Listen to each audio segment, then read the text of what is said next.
তাই ছিলেন। এটা একটা নিরীহ বক্তব্য। আপনার উল্লেখিত ম্যাথু 3:17 সম্পর্কে আমি ব্যাখ্যা করেছি।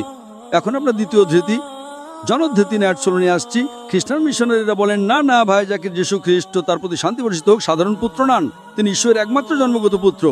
এবং তারা উল্লেখ করেন গসপেল অফ জন অধ্যায় 3 এবং 8:16 ঈশ্বর এতটাই পৃথিবীকে ভালোবাসলেন যে তিনি তার একমাত্র জন্মগত পুত্রকে দান করলেন, যে কেউ তাকে বিশ্বাস করবে মরবে না কিন্তু চিরকালীন জীবন পাবে। বোন, সহজ প্রশ্ন, বিগটন শব্দের অর্থ কি? তিনি এটি দিয়েছেন। না বোন, বিগটন শব্দের অর্থ কি? তিনি তার পুত্রকে মানুষের জন্য দিয়েছেন। না বোন, বিগটন শব্দের অর্থ তার পুত্র দেওয়া নয়। আপনিও ইংরেজি জানেন, আমিও ইংরেজি জানি, মাশাআল্লাহ আমি ইংরেজি ভালো জানি। কারণ বিগটন মানে দেওয়া নয়। যদি আমি বলি আপনি একটা পুত্র জন্ম দিয়েছেন, এর অর্থ কি? এর অর্থ আপনি আপনার স্ত্রীর সাথে যৌন সম্পর্ক করেছেন এবং আপনার একটা পুত্র হয়েছে।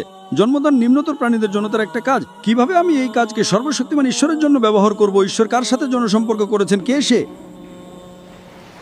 এটাই কারণ খ্রিস্টান ধর্মের সম্মানিত পণ্ডিতরা, যদি আপনি revise standard edition, revise standard version of the Bible পড়েন, 32 জন খ্রিস্টান পণ্ডিত দ্বারা সংশোধিত সর্বোচ্চ সম্মানের 50টি ভিন্ন কর্পোরেট ডিনোমিনেশনের সমর্থনে, আমি বলছি অমনিসায়েন্স, তারা বলেন এই শব্দ বিঘটে না গসপেল অফ জন অধ্যায় 3 এবং 16 মূল পাণ্ডুলিপিতে উপস্থিত নয়। তারা কি বলে? এটা ইন্টারপ্রেটেশন, এটা ফেব্রিকেশন, এটা কনককশন, এটা অ্যাডাল্টারেশন। তাই যিশু শুধুমাত্র আদমের মতো পুত্র বা ঈশ্বরের পুত্র, আব্রাহামের মতো পুত্র অথবা ঈশ্বরের পুত্র। বাইবেলে বলেছে যিশু খ্রিস্ট তার প্রতি শান্তি বর্ষিত হোক ঈশ্বরের পুত্র। ঈশ্বরের পুত্র কি?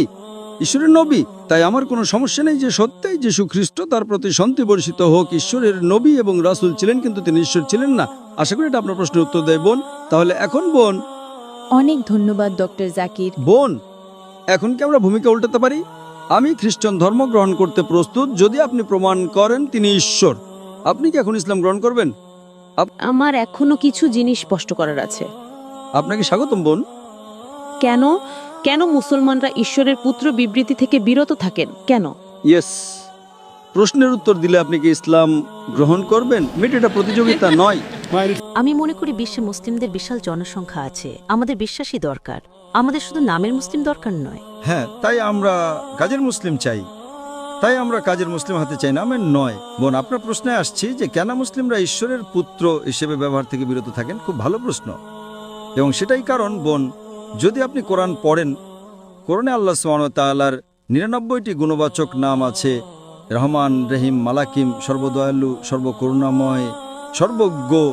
কিন্তু আল্লাহ সুবহানাহু ওয়া তাআলা তার শেষ এবং চূড়ান্ত ওহীতে যদি পুরাতন নিয়ম এবং নতুন নিয়মের মতো কিছু থাকে, তাহলে কোরআন তার শেষ নিয়মে তিনি আব শব্দ ব্যবহার করেননি। আরবিতে আব